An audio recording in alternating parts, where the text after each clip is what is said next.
DLED Kerala free learning ആപ്പിൻ്റെ പുതിയൊരു ക്ലാസ്സിലേക്ക് എല്ലാ അധ്യാപക വിദ്യാർത്ഥികൾക്കും സ്വാഗതം.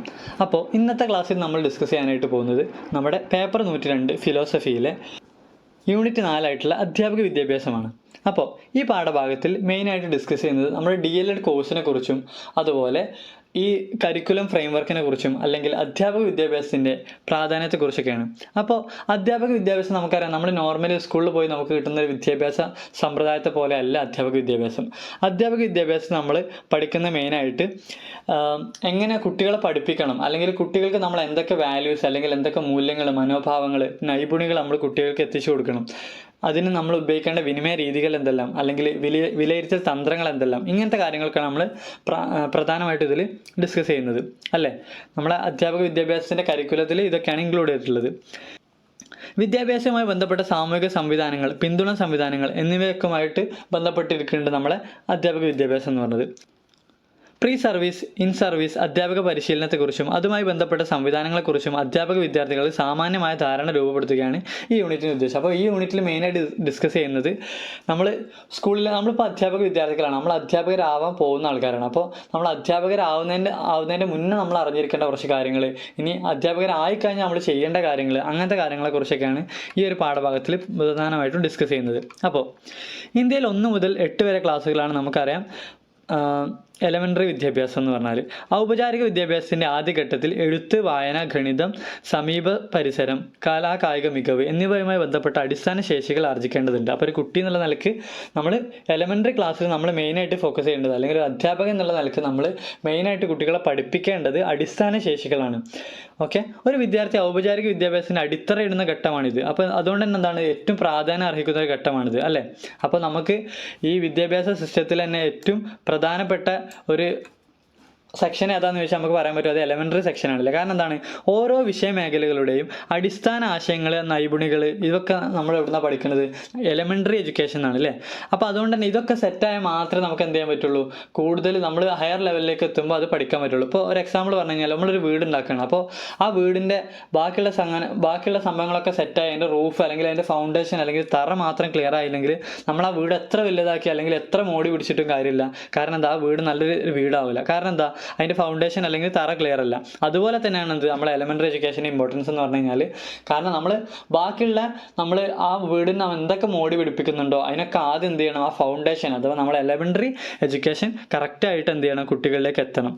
ഓക്കെ, വികാസം പൂർണ്ണമാവുകയോ ആവശ്യമായ പഠന നേട്ടങ്ങൾ കൈവരിക്കുകയോ ചെയ്യാത്ത പഠിതാവാണ് എലമെൻ്ററി ഘട്ടത്തിലെ കുട്ടി എന്നതുകൊണ്ട് ഇവരെ പഠിപ്പിക്കുന്ന അധ്യാപകർക്ക് മുതിർന്ന കുട്ടികളെ പഠിപ്പിക്കുന്നവരെക്കാൾ കൂടുതൽ അധ്യാപന ശേഷികൾ ആവശ്യമാണ്. അപ്പോൾ നമുക്ക് വലിയ ക്ലാസ്സിൽ പഠിപ്പിക്കുന്നതിനേക്കാൾ കൂടുതൽ റിസ്ക് ആണെന്ന് പറയും നമ്മൾ ചെറിയ ക്ലാസ്സിൽ പഠിപ്പിക്കാൻ. അത് ശരിക്കും ഒരു റിസ്ക് അല്ല. അതായത് നമ്മൾ കൂടുതൽ കാര്യങ്ങൾ, കൂടുതൽ ശേഷികൾ, മൂല്യങ്ങൾ, മനോഭാവങ്ങൾ നമ്മൾ ശ്രദ്ധിക്കേണ്ടതായിട്ടുണ്ട്. ഓക്കെ, അതുപോലെ തന്നെ കുട്ടിയുടെ വളർച്ച, വികാസം, പഠനം എന്നിവയെക്കുറിച്ച് ശാസ്ത്രീയമായ കാഴ്ചപ്പാടുകൾ അധ്യാപകർക്ക് ഉണ്ടായിരിക്കണം.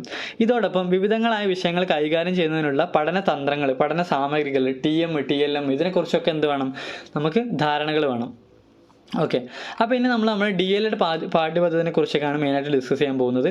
അപ്പോൾ നമുക്കറിയാം, വെറും ഒരു കോഴ്സ് എന്നുള്ളതിലുപരി നമ്മളെ കോഴ്സിൽ 100 ദിവസത്തെ ഒരു അധ്യാപക പരിശീലനം കൂടെ ഉണ്ട് അല്ലേ. എന്തിനാണത്, നമ്മൾ ഒരുപാട് കാര്യങ്ങൾ, എങ്ങനെ സ്കൂളിൽ ക്ലാസ് എടുക്കണം, എങ്ങനെ നമ്മൾ ഓരോ പഠനോപകരണങ്ങൾ, പഠന സാമഗ്രികൾ ഉപയോഗിക്കണം, അല്ലെങ്കിൽ എന്തൊക്കെ മൂല്യങ്ങൾ, മനോഭാവങ്ങൾ നമ്മൾ കുട്ടികൾക്ക് പകർന്നു കൊടുക്കണം, ഇങ്ങനത്തെ കാര്യങ്ങളൊക്കെ നമ്മൾ പഠിക്കുന്നുണ്ട്. ഇതിനെ പ്രയോഗിച്ച് നോക്കുക. ഇത് നമ്മൾ റിയൽ ലൈഫിൽ നമ്മൾ പരീക്ഷണശാല പോയി പരീക്ഷണം ചെയ്ത് നോക്കാൻ, നമ്മൾ എന്താ പരീക്ഷണം ഫുൾ എങ്ങനെ ചെയ്യലേ നമ്മൾ DLED കോഴ്സ് പോയി പഠിച്ചു. ഇനി നമ്മൾ പരീക്ഷണം ചെയ്ത് നോക്കുകയാണ് ഇവിടെ പോയിട്ട്, സ്കൂളുകളിൽ പോയിട്ട്. അപ്പോൾ ഇനി നമ്മൾ മെയിനായിട്ട് ഡിസ്കസ് ചെയ്യാൻ പോകുന്നത് എന്താണ് നമ്മുടെ DLED കോഴ്സിൻ്റെ ഉള്ളടക്കം എന്ന് പറഞ്ഞാൽ. അപ്പോൾ 4 സെമസ്റ്ററുകളായിട്ട് 35 പേപ്പറുകളാണ് നമുക്കുള്ളത്.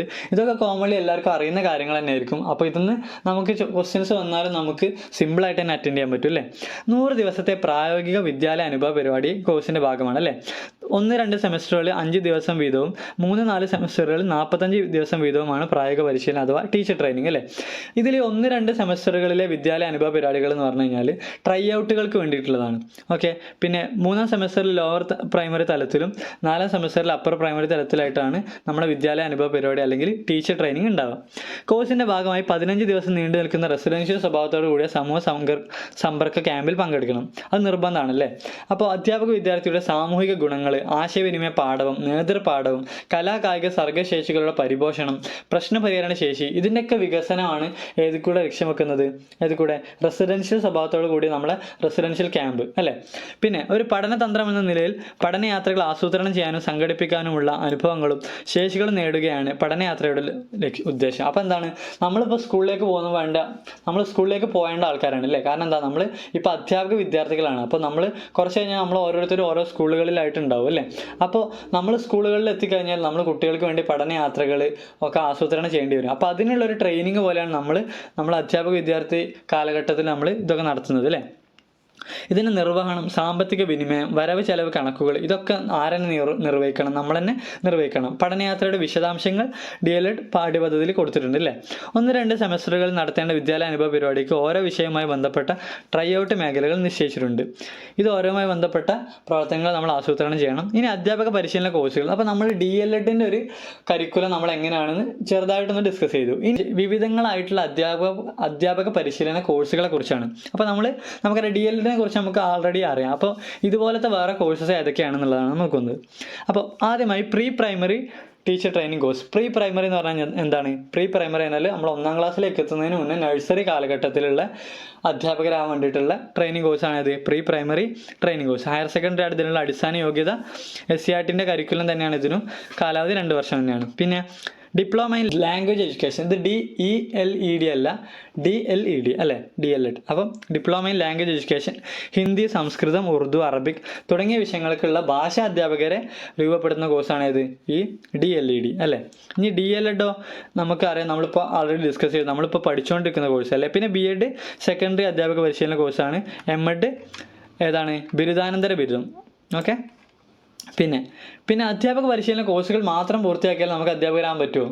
ഇപ്പോൾ നമ്മൾ DLED ചെയ്തുകൊണ്ടിരിക്കുകയാണ് അല്ലേ, നമ്മൾ ഫൈനൽ ഇയർ ആണല്ലേ. അപ്പോൾ നമ്മൾ ഇത് കഴിഞ്ഞുകൊണ്ട് മാത്രം നമ്മൾ ടീച്ചേഴ്സ് ആവും? ഇല്ല. പിന്നെ എന്ത് വേണം, നമ്മൾ കുറച്ച് അധ്യാപക യോഗ്യത പരീക്ഷകൾ കൂടെ നമ്മൾ പാസ്സാവേണ്ടതായിട്ടുണ്ട് അല്ലേ. ഏതൊക്കെയാണത്? ഇപ്പോൾ എലിമെൻ്ററി അധ്യാപക യോഗ്യത പരീക്ഷയായിട്ടുള്ള CAT, പിന്നെ കേന്ദ്ര ഗവൺമെൻറ് നടത്തുന്ന CTET, പിന്നെ ഇനി നമ്മൾ ഹയർ സെക്കൻഡറി അധ്യാപകനാണെങ്കിൽ നമുക്ക് എന്ത് വേണം? സെറ്റ് വേണം. ഇനി കോളേജ് അധ്യാപകനാണെങ്കിൽ നമുക്ക് എന്ത് വേണം? നെറ്റ് വേണം അല്ലേ. അപ്പോൾ ഇത്രയും കാര്യങ്ങളാണ് നമ്മൾ പ്രധാനമായിട്ടുള്ള അധ്യാപക പരിശീലന കോഴ്സുകൾ എന്ന് പറഞ്ഞു കഴിഞ്ഞാൽ.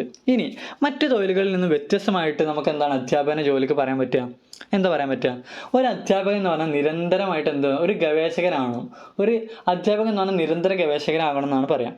നിരന്തരം പഠനവും അന്വേഷണവും ആവശ്യമുള്ള തൊഴിലാണ് ഏത് അധ്യാപനം. അപ്പോൾ നമുക്ക് ജസ്റ്റ് ടെക്സ്റ്റ് ബുക്കിൽ നമ്മളിപ്പോൾ കുട്ടികളെ പഠിപ്പിക്കാൻ പോകുന്നതിന് മുന്നേ ജസ്റ്റ് ടെക്സ്റ്റ് ബുക്കിലുള്ള കാര്യങ്ങളെക്കുറിച്ച് കുറച്ച് നോളജ് ഉണ്ടാവും എന്നുള്ളതല്ല. നമ്മൾ കൂടുതലായിട്ട്, അതായത് നമ്മളിപ്പോൾ ഒരു ആശയം, ഇപ്പോൾ ഒരു സ്വാതന്ത്ര്യ സമരത്തിനെ കുറിച്ച് അല്ലെങ്കിൽ ഗാന്ധിജിനെ കുറിച്ച് നമ്മൾ പഠിപ്പിക്കുകയാണ്. അപ്പോൾ ഗാന്ധിജിനെ കുറിച്ച് മേ ബി കുറച്ച് കാര്യങ്ങൾ ടെക്സ്റ്റിൽ ഉണ്ടാവുള്ളൂ. അപ്പോൾ നമുക്കത് എലാബറേറ്റ് ചെയ്തിട്ട് അതൊരു കഥ പോലെ കുട്ടികൾക്ക് എക്സ്പ്ലെയിൻ ചെയ്ത് കൊടുക്കാൻ പറ്റിയാൽ അത് കുട്ടികളുടെ മൈൻഡിൽ ഉണ്ടാവും. അപ്പോൾ എല്ലാത്തിനെ കുറിച്ചും ഒരു സ്വബോധം ആർക്കുണ്ടായിരിക്കണം? അധ്യാപകൻ ഉണ്ടായിരിക്കണം. കാരണം എന്താണ്, കുട്ടികൾ ബേസിക്കലി ജിജ്ഞാസുക്കളാണ്. എല്ലാ കാര്യങ്ങളെക്കുറിച്ച് അറിയാനും പുതിയ അറിവുകൾ നേടാൻ കുട്ടികൾ ഭയങ്കര ജിജ്ഞാസുള്ള ആൾക്കാരാണ്. അതുകൊണ്ട് തന്നെ എന്ത് ചെയ്യണം, അവർക്ക് ചെറിയ ചെറിയ സംശയങ്ങൾ ഉണ്ടാവും, അതുപോലെ അവർക്ക് ചെറിയ ചെറിയ പ്രശ്നങ്ങൾ ഉണ്ടാവും. ഈ സംശയങ്ങൾക്കൊക്കെ മറുപടി കൊടുക്കാനും അതുപോലെ ഈ പ്രശ്നങ്ങൾക്ക് പരിഹാരം കാണാനൊക്കെ അതുവഴി ഇവരുടെ ലോകത്തെ വികസിപ്പിക്കുക അല്ലെങ്കിൽ ഇവരുടെ ജ്ഞാതൃഘടനയെ വികസിപ്പിക്കുക എന്നുള്ളതൊക്കെ ആരെ ഡ്യൂട്ടിയാണ്? അധ്യാപകൻ്റെ അല്ലേ. വിജ്ഞാന വിസ്ഫോടനത്തിൻ്റെയും ഡിജിറ്റൽ വിവരവിനിമയത്തിൻ്റെയും കാലഘട്ടത്തിൽ സ്വന്തം അറിവും ആയുധങ്ങളും മൂർച്ച കൂട്ടിക്കൊണ്ടിരിക്കുകയാണ് വേണ്ടത് അല്ലേ. ഇതിനായി അധ്യാപകർ നിരന്തരം പഠിച്ചുകൊണ്ടിരിക്കണം. വിദൂര പഠനത്തിൻ്റെ സാധ്യതകൾ ഉപയോഗപ്പെടുത്താൻ ധാരാളം പഠനാവസരങ്ങൾ ഇന്നുണ്ട്. അതുപോലെ തന്നെ നമ്മളെ കൈറ്റ്, അതുപോലെ SSA, RMSA, കൈറ്റ്, ഈ ഏജൻസികളൊക്കെ നടത്തുന്ന സേവനകാല പരിശീലനങ്ങൾ ഉണ്ടാവും. ഇതിലൊക്കെ മാക്സിമം പങ്കെടുക്കണം. പിന്നെ അതുപോലെ തന്നെ നമ്മൾ പ്രത്യേകം ശ്രദ്ധിക്കേണ്ട ഒരു കാര്യമാണെന്ത്, നമ്മളിപ്പോൾ സ്കൂളിൽ പോയി അല്ലെങ്കിൽ ട്രെയിനിങ്ങിൻ്റെ കാര്യത്തിലാണെങ്കിലും അല്ലാതെ നമ്മൾ നമ്മളെ കോഴ്സെല്ലാം പൂർത്തിയാക്കിയതിന് ശേഷം നമ്മൾ സ്കൂളിൽ പോയി എന്ന് വിചാരിച്ചു.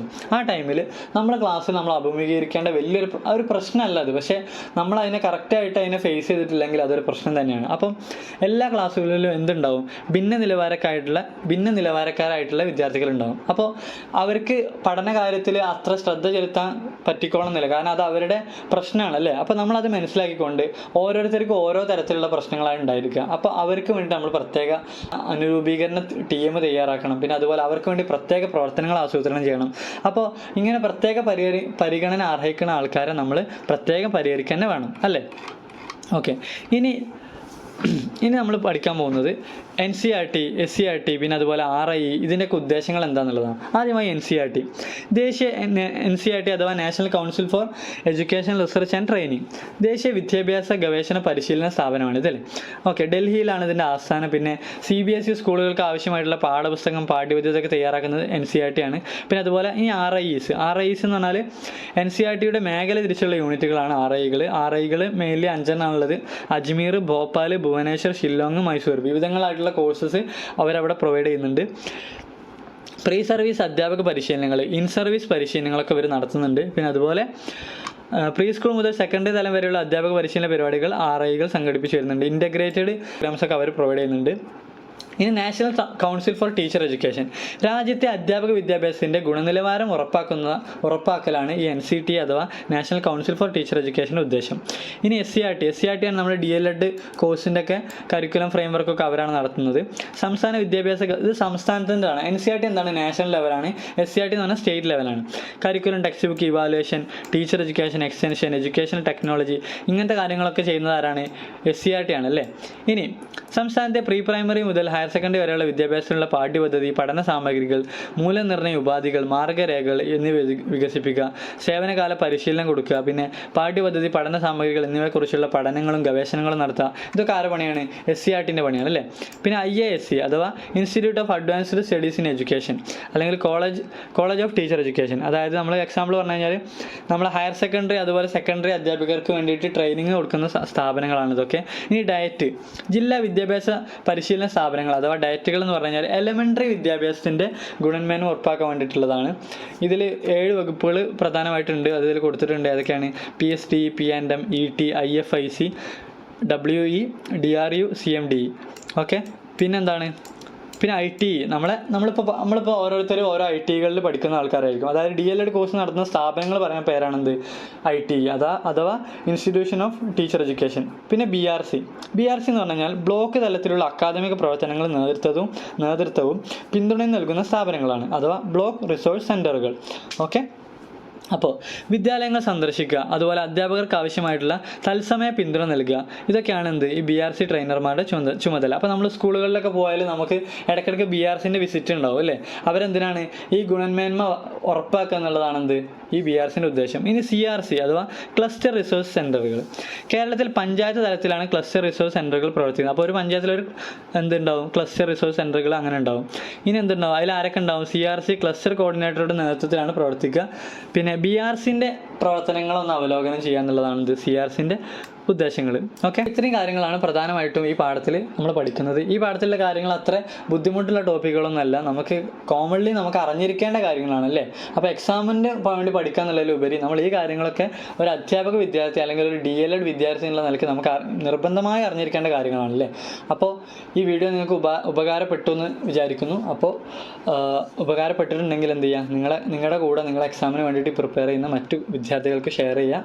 പിന്നെ അതുപോലെ നിങ്ങളുടെ അഭിപ്രായങ്ങൾ എന്തെങ്കിലുമൊക്കെ ഉണ്ടെങ്കിൽ കമൻറ്റ് ചെയ്യാം. Okay, thank you.